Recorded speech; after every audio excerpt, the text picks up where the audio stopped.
Hello everyone, welcome to online classes students. अब हम लोग अपने सिलेबस का न्यू लेसन स्टार्ट कर रहे हैं। बुक हमारी है आर पास्ट, हिस्ट्री की बुक है और लेसन हमारा है 5 और लेसन का नाम है when people rebel 1857 and after. जब जनता बगावत करती है। रिबल माने बगावत करना यानी विद्रोह करना, यानी जब जनता विद्रोह करती है 1857 और उसके बाद। आपकी नॉलेज के लिए बता दूं, अच्छा खैर पहले बात को ख़त्म करते हैं। ये आज हम जो वीडियो देख रहे हैं वो पार्ट 1 है, ठीक है। तो ये पार्ट 1 वीडियो मैं बना रहा हूँ।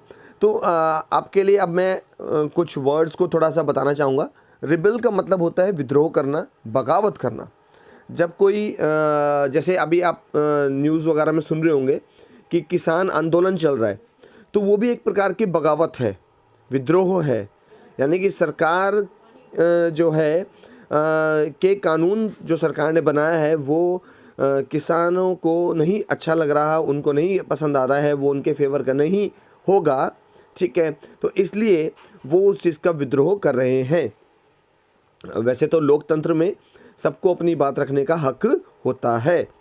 अच्छा, तो उस समय पर अंग्रेज़ों का शासन था, तो अंग्रेज़ों ने कुछ कानून बनाए, ठीक है। तो हमने जो प्रीवियस लेसन में पढ़ा, हमने देखा कि उन्होंने फॉरेस्ट को लेकर के लॉज बना दिए थे। उन्होंने ट्राइबल्स की लाइफ को उनकी लाइफ को टोटली टर्न कर दिया था, यानी कि यू टर्न हो गया उनकी लाइफ में, ठीक है ना। अच्छा, तो वो भी लोग बहुत परेशान थे, ठीक है। अच्छा, उन्होंने ट्राइबल्स को भी पहले तो जंगलों को अपने कंट्रोल में लेना शुरू किया। फिर उसके बाद जो शहरी क्षेत्र थे, शहरी क्षेत्रों में जहाँ पे राजा महाराजा रहते थे, उन पर भी उन्होंने कब्ज़ा करना शुरू कर दिया था। तो वो सब तो दुखी थे ही, ठीक है। तो जब दुखी होते हैं लोग तो वो बगावत करते हैं, विद्रोह करते हैं। ऐसा हुआ देखा 1857 में, ठीक है। आइए देखते हैं, आगे पढ़ते हैं। बहुत ही मज़ा आने वाला है लेसन के अंदर, और लेसन जो है बहुत ज़्यादा इंटरेस्टिंग लेसन है, ठीक है। क्योंकि ऐसे ये जो लेसन है ये आपने बहुत सारी मूवीज़ में इस तरीके के लेसन से रिलेटेड मूवीज़ भी बनी है, ठीक है। अभी रिसेंटली एक मूवी आई थी कुछ 1-7 साल पहले, महारानी लक्ष्मीबाई के लिए, ठीक है। तो वो कंगना रनौत की मूवी थी, तो उसमें भी आपने देखा, तो वो कैरेक्टर्स भी इसके अंदर आएंगे कि कैसे महारानी लक्ष्मीबाई ने क्या किया, क्यों उन्होंने बगावत करी, क्या रीज़न था, ठीक है। अच्छा, और जो है बाजीराव जो पेशवा जो थे उनकी फैमिली का क्या हुआ, उनकी फैमिली, आपने बाजीराव पिक्चर भी देखी होगी, बाजीराव मस्तानी एक मूवी आई थी, है ना। अच्छा, तो ये हिस्टोरिकल मूवीज़ थी। हालांकि ये मूवीज़ जो हैं, बाजीराव तो ब्रिटिशर्स से पहले वाली मूवी थी, और जो महारानी लक्ष्मीबाई की मूवी है वो ब्रिटिशर्स के साथ है, ठीक है। यानी कि उसमें ब्रिटिशर्स के साथ लड़ाई दिखाई हुई है। तो कई बार हमें अपने पास्ट को जानने के लिए कुछ हमें हिस्टोरिकल मूवीज़ भी देख लेनी चाहिए, कई बार अच्छी नॉलेज मिल जाती है, ठीक है। ज्ञानवर्धक चीज़ें देखनी चाहिए, अनर्गल या ऐसी चीज़ें नहीं देखनी चाहिए, ठीक है। कई बार स्टूडेंट्स जो हैं फ़ोन लेते हैं पेरेंट्स से, बट उसमें स्कूल की या पढ़ाई संबंधित वीडियोस नहीं देखते, इवन उसमें उसका मिसयूज़ करते हैं। तो ये नुकसान सिर्फ आपको ही होगा और किसी को नहीं होने वाला, ठीक है। मम्मी डैडी ड्यूटी पे चले गए, काम पे चले गए, तो टीवी चला लिया, बेटा नुकसान सिर्फ आप सबका ही होगा, किसी और का नुकसान नहीं होने वाला। आज नहीं, कुछ समय बाद इस बात को सोचोगे कि काश उस समय हमने किया होता तो आज ज़िंदगी हमारी कुछ और होती, ठीक है। मैं आपको बार बार बोल रहा हूँ कि ये वही लेसन्स हैं जिन लेसन्स की तैयारी बाद में गवर्नमेंट एग्ज़ाम्स के लिए बच्चे तैयारी करते हैं। और अभी एस्टेट के एग्ज़ाम हुआ है रिसेंटली, यही सब क्वेश्चंस जो 8th और 9th की और 10th की एसएसटी होती है, यही सब क्वेश्चंस उसमें आ रखे थे, ठीक है। तो उसके लिए बच्चे फिर स्पेशल कोचिंग लेते हैं, तो आपको कल को ये ना करना पड़े। आज आप इस पे ध्यान लगाइए ताकि आपके लिए आगे का रास्ता आसान हो जाए, ठीक है। चलिए खैर अपनी टॉपिक को स्टार्ट करते हैं। पहले ये देखिए, पिक्चर दिखाई हुई है एक, ये देखिए। इस पिक्चर में आप देख रहे हैं कि कुछ लोग लड़ रहे हैं, सिपाही हैं जिनके हाथ में गन्स हैं और किसान हैं, ठीक है, वो लोग लड़ रहे हैं। ठीक है, आप देखिए यहाँ पर क्या लिखा हुआ है। फिगर 1, सिपोइज।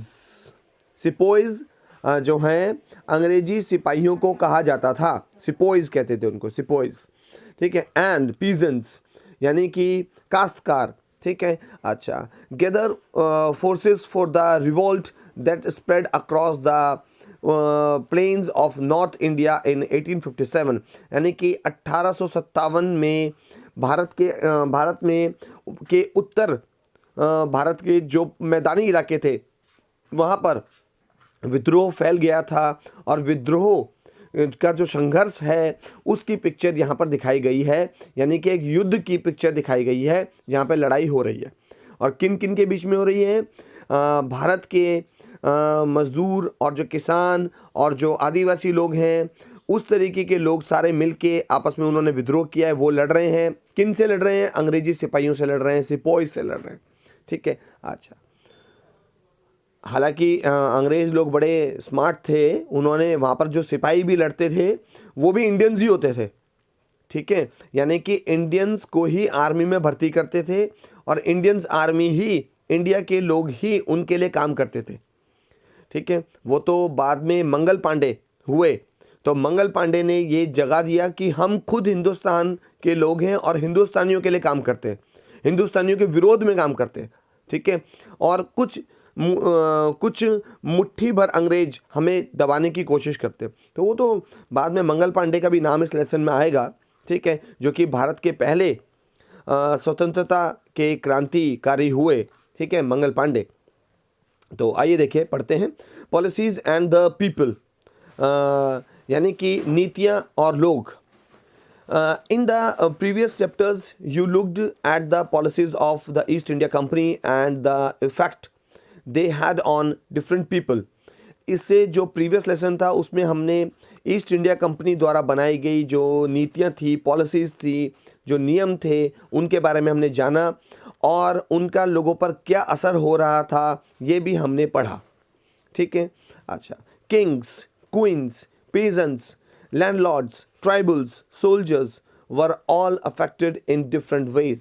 यानी कि राजा महाराजा, रानियाँ, काश्तकार, जमींदार, आदिवासी, सिपाही, सब के सब अलग अलग तरीके से उन पर उनकी नीतियों का असर हो रहा था। यानी कि वो जो पॉलिसीज़ बना रहे थे, ठीक है, उनका असर सब पर पड़ रहा था। You have also seen how people resist policies and actions that harm their interest or go against their sentiments. हमने यह भी जाना था कि किस तरीके से जब लोगों के संवेदनाओं को, सेंटिमेंट्स का मतलब होता है संवेदनाएं, ठीक है, देखिए यहाँ पर सेंटिमेंट्स, ठीक है, इंटरेस्ट यानी कि उनके काम की बातें, और सेंटिमेंट्स उनके संवेदनाएं, जब संवेदनाओं के खिलाफ, उनके अधिकारियों के खिलाफ जब कोई नीति बनती है तो किस तरीके से लोग विरोध करते हैं, ये भी हमने प्रीवियस लेसन में पढ़ा था। ठीक है, यानी कि विरोध की चिंगारी तो शुरू हो चुकी थी, और आदिवासी वाले लेसन में हमने पढ़ा कि वहाँ पे विरोध की चिंगारियाँ शुरू हो चुकी थी।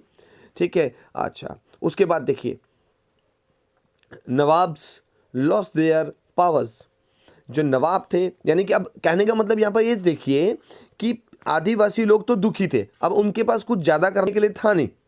ठीक है, वो दुखी थे क्योंकि उनके जीवन को यू टर्न कर दिया गया था, है ना, बट उनके पास कुछ ज़्यादा करने के लिए नहीं था, बट उनके मन में अंग्रेज़ों के खिलाफ नफ़रत पैदा हो चुकी थी। मगर करने के लिए था, जो शहरी क्षेत्र के अंदर, जो हिंदुस्तान के शहरी क्षेत्र थे, वहाँ पर जो राजा महाराजा रहते थे, नवाब रहते थे, उनके पास पावर्स थी, वो कर सकते थे। तो उनमें से कुछ ने तो किया, कुछ ने नहीं किया। ठीक है, अच्छा, तो तब सब मिल गए आपस में, यानी कि जो आदिवासी लोग थे वो भी राजाओं के साथ सेना में शामिल हो गए। ठीक है, किसानों के साथ शामिल हो गए, और सब ने मिल के विद्रोह किया।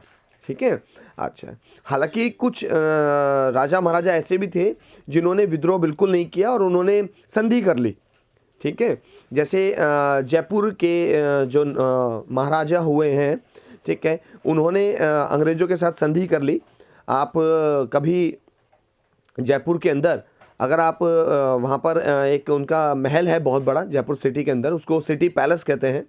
आप सिटी पैलेस में जाइए और आप वहाँ जाके देखिए, तो वहाँ पर आपको एक महल की पिक्चर मिल जाएगी और आप उस पिक्चर में देखेंगे कि बहुत बड़ी बड़ी पेंटिंग्स बनी हुई हैं। उस पेंटिंग में आप देखेंगे कि एक अंग्रेज़ अधिकारी या जो कि क्योंकि उनकी राजा के साथ दोस्ती हो गई है, बट वो उनको कुछ मानते नहीं थे, ठीक है। सिर्फ हाँ, उनके ऊपर हमला नहीं करेंगे, उनको कुचलेंगे नहीं, राजाओं को उनको कुचलेंगे नहीं, उनके ऊपर हमला नहीं करेंगे, बस ये होता था। बाकी वो राजा भी उनके अंडर में ही रहेगा। तो जो सिटी पैलेस में आप जाके कभी देखिएगा, आपको दिखेगा वहाँ पर कि किस तरीके से उस टाइम के जो जनरल गवर्नर हैं इंडिया में ब्रिटिशर्स के, वो राजा के सिंहासन पर बैठे हुए हैं और राजा उनके बगल में खड़ा हुआ है, ठीक है। देखिए आप इस बात को, ठीक है। अच्छा, और ये पिक्चर लगी हुई है सिटी पैलेस जयपुर के महल के अंदर। आप कभी उनके म्यूज़ियम में जाएंगे तो देखेंगे, आप देख करके आप कहेंगे कि एक प्रकार से खून खौलने वाली बात हो जाती है कि हमारे देश पर किस तरीके से हमारे देश के लोगों पर वो करते थे, हमारे देश का राजा, ठीक है। और उसने अब हालांकि दोस्ती कर ली क्योंकि वो जीवन चाहता था, ठीक है, और क्योंकि उनके साथ लड़ना एक प्रकार से अपनी जान को खोना था। और शायद हो सकता है उनकी सोच कुछ अलग रही होगी, उस राजा की सोच कुछ अलग रही होगी, ठीक है। हर राजा की सोच अलग अलग थी। कुछ राजा महाराजा ऐसे थे या नवाब ऐसे थे जिन्होंने पूरी तरीके से विद्रोह किया, ठीक है, लड़े और नहीं लड़ पाए तो उनकी मतलब नहीं जीत पाए तो उनकी जान चली गई। जैसे आप इसमें देखेंगे, आपने टीपू सुल्तान के बारे में हमने जाना था और अभी हम लोग पढ़ेंगे उसमें महारानी लक्ष्मीबाई का आएगा, ठीक है। तो वो लोग नहीं जीत पाए तो उनकी लाइफ चली गई। अब टीपू सुल्तान स्ट्रांग थे उस समय पर, ठीक है, तो उनकी 2-3 बार फाइट हुई अंग्रेज़ों के साथ। फिर वो वीक होते चले गए क्योंकि 2-3 बार जब वो हार गए, ठीक है, तो उनका जो होता ही है ऑब्वियसली, जब किसी देश की लड़ाई होती है तो उनकी इकोनॉमी डाउन चली जाती है, तो वो अपने आप को उस लेवल पर स्ट्रांग नहीं कर पाए, ठीक है, तो वो फिर हार गए बाद में। अच्छा, फिर उनको मार दिया गया। ऐसे ही रानी लक्ष्मीबाई हैं, वो कुछ ही समय में जल्दी हार गई क्योंकि उनका बहुत छोटा साम्राज्य था, इतनी स्ट्रांग इकोनॉमी नहीं थी, ठीक है। अच्छा, पहले से ही उनके हस्बैंड की दोस्ती अंग्रेज़ों के साथ थी। जब दोस्ती अंग्रेज़ों के साथ थी उनके हस्बैंड की, तो वो पहले से ही अंग्रेज़ों को डोनेट करते थे, तो उनकी इकोनॉमी का काफ़ी बड़ा पैसा तो अंग्रेज़ों के पास ही चला जाता था। वो तो बाद में जब रानी लक्ष्मीबाई के हाथ में कमान आई साम्राज्य की, जब उनके हस्बैंड की डेथ हो गई, तो रानी लक्ष्मीबाई ने फिर उसका विद्रोह किया था, ठीक है। हालांकि रानी लक्ष्मीबाई ने भी पहले कोशिश करी कि वो अंग्रेज़ मान जाएं, उनकी बात को मान लें, बट अंग्रेज़ों ने उनकी बात को नहीं माना, तब जाके रानी लक्ष्मीबाई ने भी विद्रोह किया था, ठीक है। तो इस तरीके से हर व्यक्ति की अपनी अपनी सोच थी। कुछ राजा ने नहीं लड़ाई करी और अपनी उनकी एक प्रकार से आप कह लीजिए कि उनकी दोस्ती या उनकी गुलामी कह लीजिए, उसे कबूल कर लिया, ठीक है। अच्छा, अपने परिवार के जीवन के लिए और अपने जीवन के लिए, अपनी जनता के जीवन के लिए, ठीक है। अच्छा, तो हर किसी की अपनी अपनी सोच थी, बट थे वो भी हमारे देश के ही हिंदुस्तानी। तो जब कभी उनके आप महल में जाके देखते हैं तो थे तो वो भी हमारे ही भाई, हमारे देश के, भले ही चाहे राजा महाराजा थे बट हमारे देश के थे, ये हमें गर्व होना चाहिए। तो उनकी जब हम पिक्चर देखते हैं तो बहुत ज़्यादा वो होता है कि किस तरीके से राजा बगल में खड़ा है और अंग्रेज़ उनके सिंहासन में खड़ा बैठा है, ठीक है। अंग्रेज ऑफिसर जो उस समय के कर्नल, जो उस समय जनरल गवर्नर थे, रहे होंगे, ठीक है। एनीवेज खैर, ये तो मैंने आपको एक पर्सनल एक्सपीरियंस बताया और बताया कि आप जाके खुद भी देख सकते हैं, ठीक है, कि किस तरीके से अंग्रेज़ों ने हमारे देश पर क्या क्या हमारे देश के सामानों को लूटा। ये भी एक है टॉपिक। जैसे आपने प्रीवियस वीडियो में पढ़ा था, उसमें हमने टीपू सुल्तान की एक बहुत फेमस एक टॉय था, ठीक है। अच्छा, वो टॉय आज भी इंग्लैंड के म्यूज़ियम्स में रखा हुआ है, ठीक है। और जो इंडिया से लेकर के गए हैं, जो बहुत सारे ऐसे सामान हैं जो वहाँ इंग्लैंड के म्यूज़ियम्स में रखे हुए हैं, आज भी रखे हुए हैं म्यूज़ियम्स के अंदर, ठीक है। अच्छा, एनीवेज खैर आगे चलते हैं।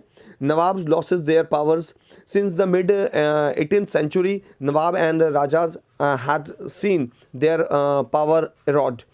यानी कि 18वीं शताब्दी के मध्य तक आते आते जो नवाब थे, राजा थे हिंदुस्तान के अंदर, अलग अलग राजा हुआ करते थे। ये पूरा एक देश नहीं था, अलग अलग हिस्सों में बटा हुआ देश था। ठीक है, ये सब अपनी पावर्स खोने लगे। ठीक है, they had gradually lost their authorities and honours. इन ये धीरे धीरे करके इनकी जो सत्ता थी, इनकी जो पावर्स थी, इनका जो सम्मान था वो जाने लगा। Residents had been stationed in many courts. The freedom of the rulers reduced, their armed forces disbanded, and their revenues and territories taken away by stages. यानी कि रेजिडेंट्स किसे कहते थे? रेजिडेंट समझ लीजिए, यहाँ पर रेजिडेंट्स होता था अंग्रेज एक, यदि आपने अंग्रेजी दोस्ती कबूल कर ली, उसको तो वो लोग तो दोस्ती कहते थे। हमारे यहाँ पर उसे आप गुलामी भी कह सकते हो। ठीक है, तो अंग्रेज कहते थे कि भाई अगर तुमने हमारे साथ संधि कर ली तो फिर हमारा अंग्रेजी अधिकारी यानी कि रेजिडेंट, जो कि परमानेंट आपके महल में रहेगा, आपके महल में क्या गतिविधियाँ हो रही हैं, कैसे आप कर रहे हो, वो सब कुछ वो देखेगा। ठीक है, उसको रेजिडेंट कहते थे, रेजिडेंट ऑफिसर। ठीक है, हाँ जी, वो परमानेंटली अंग्रेजी महल में रहेगा। अच्छा, उसके बाद उनकी जो रूल्स करने की जो फ्रीडम थी वो छीन ली गई। उनकी जो आर्मी थी उसको बैन कर दिया गया, यानी कि राजा आर्मी नहीं रख सकता। अब सारा खेल तो आर्मी का ही है। जब आर्मी नहीं रख सकता तो वो तो कुछ भी नहीं रहा उसके पास, तो बस सिर्फ वो नाम का राजा रह गया। ठीक है, अच्छा, और and their revenues and territories taken away by stages. और धीरे धीरे करके उनके जो आय के साधन थे, उनके जो इनकम सोर्सेज थे, उनकी जो ज़मीन थी, वो धीरे धीरे करके अलग अलग चरणों में उनसे छीनी जा रही थी। यानी कि राजा को, जैसे फॉर एग्जांपल राजा को कह दिया गया कि ठीक है कोई बात नहीं, हम तुम पे हमला नहीं करेंगे, बट तुम्हें हमें इतना टैक्स देना होगा। अब अगर वो टैक्स देने में कामयाब नहीं हो पाता है तो फिर उससे इतनी बड़ी ज़मीन का हिस्सा छीन लिया जाता था।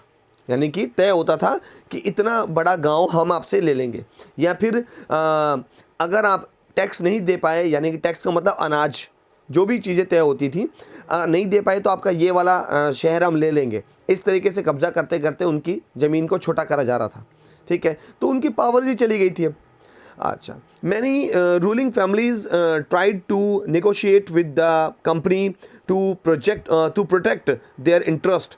कुछ जो राजा परिवार थे, अच्छा, उन लोगों ने कुछ नेगोशिएट करने की कोशिश करी। नेगोशिएट का मतलब होता है मोल भाव करना। ठीक है, अच्छा, यानी संधि करना, वो उन्होंने कोशिश करी करने की। ठीक है, ताकि उनके अधिकार बचे रह जाएं, क्योंकि होता है पहली बार युद्ध बात का रास्ता होता है। ठीक है, पहली बार में यही होता है, किसी भी अच्छे देश की पहचान यही होती है। अब आप इंडिया और चाइना का ही देख लीजिए कि युद्ध भी एक ऑप्शन है, मगर वो बात का ऑप्शन है, क्योंकि युद्ध के बहुत सारे नुकसान होते हैं। पूरे देश, पूरे जनता पर उसका असर पड़ने वाला है। क्योंकि जब कोई युद्ध लड़ा जाता है, कोई फाइट लड़ी जाती है, उसके लिए बहुत ज़्यादा फाइनेंशियली पावर लगती है, यानी बहुत पैसा खर्च होता है। वो पैसा जनता की जेब से ही निकलना है। ठीक है, हम लोग अब कई बार टीवी चैनल्स पे देखते भी हैं, सरकार के विरोध में बोल भी देते हैं कुछ लोग टीवी चैनल्स पर बैठ करके कि अब तो आप पावर में हो, आप क्यों नहीं चाइना के साथ लड़ते। ये कोई मजाक की बात नहीं है। किसी बहुत पावरफुल देश के साथ लड़ने के लिए बहुत ज़्यादा पैसा चाहिए। ठीक है, अच्छा, इसका मतलब ये नहीं है कि हम कमज़ोर हैं, हमारा देश कमज़ोर है। ठीक है, मगर इसके लिए कीमत चुकानी पड़ेगी, बहुत बड़ी कीमत चुकानी पड़ती है, जिसका असर, ठीक है, बहुत सालों तक लोगों पर पड़ता रहेगा। अगर युद्ध हो भी गया, ठीक है, तो उसका असर बहुत सालों तक हमें झेलना पड़ेगा। इसका सबसे बड़ा मैं आपको एग्जांपल दे देता हूँ। जब 1962 मतलब हमारे देश में 62 में लड़ाई हुई, तो तब हम चाइना से लड़ने की स्थिति में नहीं थे। ठीक है, क्योंकि उन्होंने एकदम से अचानक से हमला कर दिया और हम लोगों के पास ना सड़कें थी, ना इतने साधन थे वहाँ पहुँचने के। हम पीछे से अपनी आर्मी को पहुँचा ही नहीं पाए, क्योंकि हम एक्टिव मोड में नहीं थे। ठीक है, तब तक जब तक हम लोग वहाँ पहुँचते तब तक वो काफ़ी बड़े एरिया में कब्जा कर चुके थे। मजबूरन हमें सरेंडर करना पड़ा और हमें उनकी बात माननी पड़ी। तो जो कब्ज़ा उन्होंने ज़मीन हमारी छीन ली थी, हमने हमारे देश के प्राइम मिनिस्टर ने कहा कि ठीक है, कोई बात नहीं, ये आप रख लीजिए, बाकी इसके बाद वाला हमारा ही है। ठीक है भाई, कोई बात नहीं, ठीक है। तो ये हो गया कि भाई उससे उधर का उनका और इधर आधा वाला हिस्सा अब हमारा। तो हम वहाँ से उनसे हम हारे हुए थे। तो उसके बाद क्या हुआ कि उसके बाद पाकिस्तान कंट्री ने भी देखा कि अरे वाह, ये तो मौका अच्छा मिल गया, अब हमें भी मौके का फ़ायदा उठाना चाहिए। तो 62 के तुरंत बाद 65 में उन्होंने भी हमला कर दिया। अब आप देखिए, आप पहले से युद्ध लड़के आए हो, आपकी पहले से आपकी इकोनॉमी यानी कि आपकी फाइनेंशियल कंडीशंस काफ़ी ख़त्म हो चुकी है, अब आपको एकदम युद्ध लड़ना है। फिर भी हमारे कंट्री ने वापसी करी, क्योंकि सामने वाला जो दुश्मन था वो ज़्यादा स्ट्रांग नहीं था। ठीक है, तो हुआ ये कि हमने भी बहुत अच्छे ढंग से लड़ा। इवन मैं आपको बताऊं कि उस दौरान में तो पाकिस्तान के जो जहाज़ हैं, हवाई जहाज़, उन्होंने अंबाला सिटी के अंदर भी बॉम्ब गिराया था। ठीक है, हाँ जी, यानी कि इतना अंदर तक वो लोग आ चुके थे, अंबाला सिटी में भी बॉम्ब गिरा हुआ है। अच्छा, तो वो बहुत वैसी लड़ाई हुई, बट बाद में फिर दोनों देशों का जब कोई रिजल्ट नहीं निकल रहा था, यानी कि दोनों देशों ने कुछ कुछ हिस्से कब्जे कर लिए थे, तो फिर हमारे देश के प्राइम मिनिस्टर गए। ठीक है, न्यूट्रल प्लेस पर बुलाया गया, दूसरे देश के प्राइम मिनिस्टर भी आए, और फिर जो है दोनों के बीच में क्या हुआ, निगोशिएशंस हुई, यानी कि मोल भाव हुआ। ठीक है, यानी समझौता हुआ।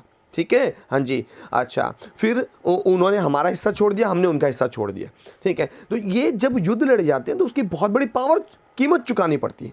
ठीक है, ये होता है, और बाकी जनता का सोचना पड़ता है। ये कोई मजाक नहीं है, सब पर उसका असर पड़ेगा। हम चाहे यहाँ पढ़ा रहे हैं, आप पढ़ रहे हो, ठीक है, तो जो है इन सब पर भी असर आएगा। सारी चीज़ों के दाम बढ़ जाएंगे, कीमतें बढ़ जाएंगी, भूखमरी फैल सकती है। ठीक है, हाँ जी, तो बहुत बड़ी बातें होती हैं। ठीक है, तो युद्ध लड़ना भी कोई आसान बात नहीं होता। उसके बाद क्या है, तो इसलिए हमारे उस समय के भी जो राजा महाराजा थे, उन्होंने भी कोशिश करी कि ठीक है, हम पहले अंग्रेज़ों के साथ संधि कर लें। ठीक है, जैसे कि यहाँ पर एग्जांपल दे रहा है, Rani Lakshmibai of Jhansi wanted the company to recognize her adopted son as the heir to their kingdom after the death of her husband।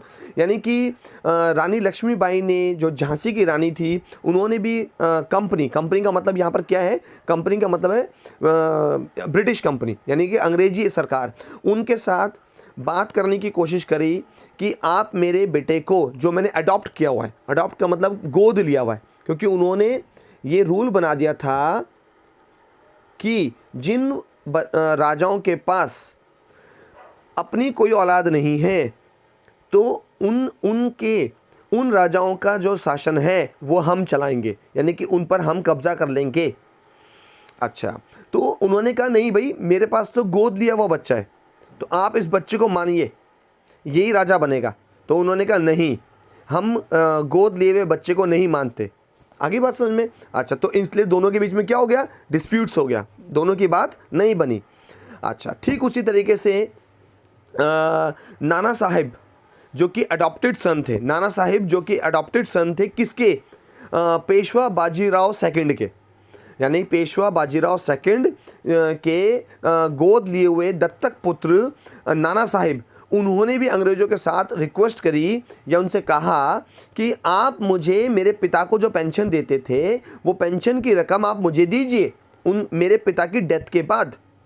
ठीक है, बट उन्होंने उनकी बात को मना कर दिया। क्यों मना कर दिया, देखिए, क्योंकि यहाँ लिखता है however the company confident of its superiority, ठीक है, एंड मिलिट्री पावर्स, क्योंकि उनको अपनी सत्ता का, अपनी पावर्स का बहुत ज़्यादा घमंड था, कह सकते हैं। ठीक है, इसलिए उन्होंने उनकी बात मानने से मना कर दिया।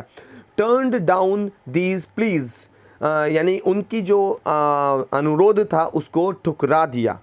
ठीक है, Awadh was one of the last territories to be annexed, यानी कि अवध जो था वो आखिरी वो था साम्राज्य था जिस पर कब्जा किया गया अंग्रेजों द्वारा। ठीक है, in 1801 a subsidiary alliance was imposed on Awadh. And in 1856 it was taken over. 1801 में एक सब्सिडरी अलायंस बना दिया गया। सब्सिडरी अलायंस का मतलब क्या होता है, दोनों के बीच में संधि हो गई। दोनों के बीच में क्या हो गई, संधि हो गई। यानी कि राजा ने आखिरकार अंग्रेजों की बात मान ली।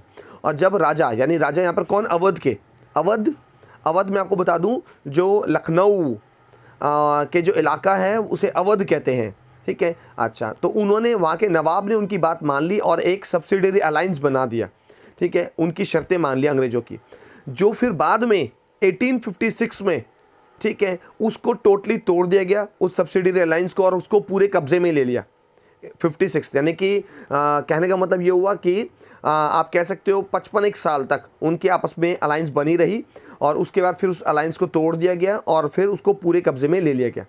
Governor general Dalhousie declared that the territory was being misgoverned and British rule was needed to ensure proper administration. यानी कि जो उस समय बाद में फिर जो गवर्नर जनरल ब्रिटिश टाइम के, क्योंकि वो तो बदलते रहते थे ना, गवर्नर जनरल आज कोई है, 10 15 20 साल बाद फिर कोई और बनेगा, ठीक है, ऐसे ऐसे बदलते रहते थे। तो जो सबसे बड़े जो अधिकारी थे उसको गवर्नर जनरल कहते थे। तो उन्होंने ये डिक्लेयर कर दिया 1856 में कि जो अवध के जो नवाब हैं वो अपनी टेरिटरी को, अपने साम्राज्य को ठीक से नहीं चला पा रहे हैं, और अब इसको अंग्रेजी शासन की ज़रूरत है यहाँ की जनता को, इसलिए उन्होंने उसको कब्जे में ले लिया। The company even began to plan how to bring the Mughal dynasty to an end. Mughal dynasty, Mughal साम्राज्य, ठीक है, जो कि पहले बहुत बड़ी मात्रा में फैला हुआ था, उसको भी समाप्त करने के लिए अंग्रेजों ने पूरी योजना बना ली।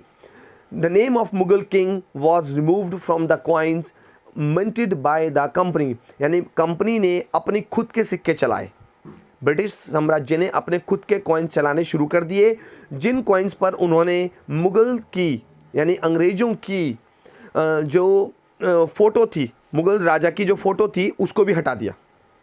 यानी कि उसकी जो भी फ़ोटो लगी हुई होगी, या उसका जो नाम होगा, या उसकी कुछ स्टैम्प होगी, वो सब हटा दिया कॉइन के ऊपर से, ठीक है। जैसे आप इंडियन गवर्नमेंट की देखते हैं कि हमारे कंट्री का एनवलप बना होता है उस पर, ठीक है, शेर का, तो वो इंडिया की पहचान है, वो हमारे हर करेंसी पर होता है। तो ऐसे ही कुछ एक साइन होता है जो उस समय पे भी राजा का होता होगा, यानी मुगल राजा यानी मुगल आप सम्राट कह लीजिए, या जो भी वर्ड यूज़ करेंगे, हम राजा बोल देते हैं आम भाषा में, ठीक है, यानी किंग, ठीक है। अच्छा, तो उसके चिन्ह को हटा दिया गया कॉइन के ऊपर से।